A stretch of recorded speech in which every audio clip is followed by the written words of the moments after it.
This is the Lone Crater YouTube. We hope this video helps. In this video, I will explain how to make cornbread in a skillet. First, preheat your oven to 400 degrees Fahrenheit. This ensures your skillet gets nice and hot, which is key for a crispy crust. Next, make sure you have a 10-inch cast iron skillet ready. It's the perfect size for a family-sized batch. Finally, gather all your ingredients, both dry and wet, before you start mixing. This makes the process smooth and easy. Now let's get to mixing.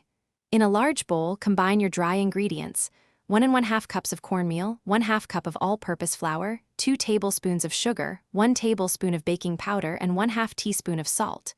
In a separate bowl, whisk together 1 cup of milk, 2 large eggs, and 1/4 cup of melted butter. Gently fold the wet ingredients into the dry until just combined. Remember, don't overmix.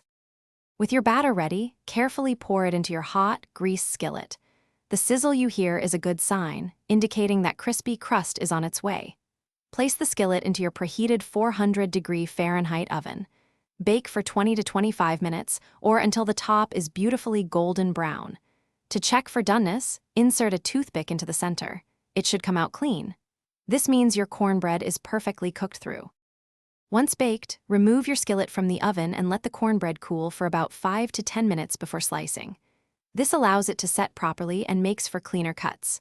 Serve your warm, golden cornbread with a generous pat of butter, a drizzle of honey, or any of your favorite toppings. It's perfect as a side dish or a comforting snack.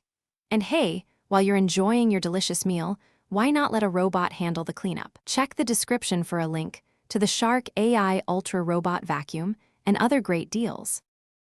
Thanks for watching. Consider subscribing if we helped you.